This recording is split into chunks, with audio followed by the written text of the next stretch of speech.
And, you know, typically in nuts, you do a float test.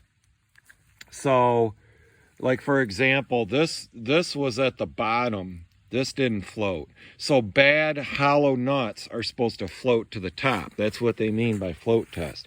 So drop that hickory nut in. Look at that. Just went to the bottom. And that has a weevil hole in it. That's a hollow nut. So that's why I say the float test, it works really good on, oh, this did float finally. Okay, but it works really good on black walnuts. Doesn't work that good on hickory nuts. So here's what I got at the bottom here. And I did find some hollow nuts.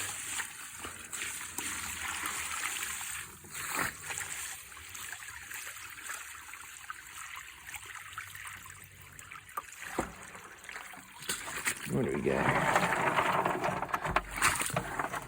Let's see what we got there.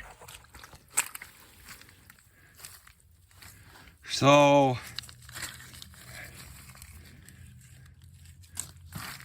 I did, you know, here's what didn't float. So here you go. It's one of the weevil hole. That didn't float. Get some rocks in there. Pieces like this didn't float. So, you know, it doesn't really work that good, I don't think. Most of the husk floated, but I'm not sure this was worth it, what I did. We're going to try, I've got some bur oak acorns there. We're going to try this and see how that works. I don't know, maybe there's some sort of nationalist, survivalist mentality in me. I mean, I do this as a hobby. It's a lot of fun. But, you know, to always have a food source in case things go south. But in order to do that, you would have to mechanize, all this would have to be mechanized pretty good to make wild food very practical at all.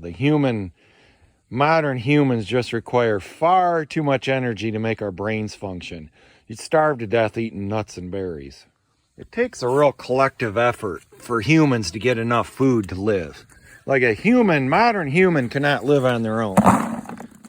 Not without the tools of modern society.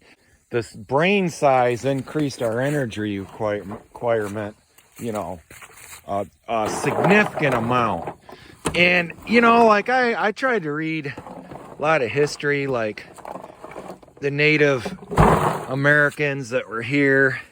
Although I don't like using the term Native American because, I mean, I'm a Native American. Maybe they were indigenous pre-settlement Americans, you could call them. Or native, you know. But it was said here in Michigan, for example, which was started to be, you know, surveyed in the 1600s or whatever, say by late 1700s, the native,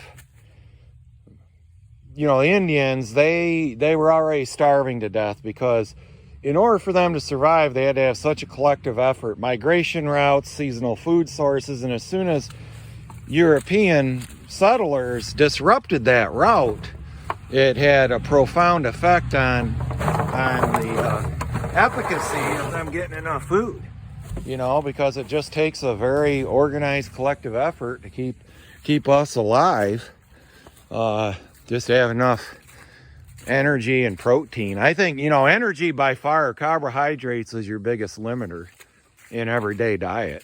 You always hear these nutritionists or these people talking about diets, talking about protein. That's BS. We don't need any more percentage protein in our diet than what a cow does. 6 to 8% per day. Some of these will sprout. The white oak, so bur oak is a type of white oak. The bur oak don't sprout as soon. I get a little bit sweeter when they are sprouted, I think. And you can eat a few raw. You know, they got a lot of tannins in them, so you're supposed to leach them if you eat copious amounts of them. But they you know, the white oak's a little bit sweeter. A couple jars of the hickory nut meal, and you can see right here that is that's all pure hickory. The best way to store these hickory nuts then, fresh nuts like that with so much oil in them, you don't want them to go rancid, so put them in the freezer or refrigerator. And that's just absolutely delicious. These things are gold. They taste so good.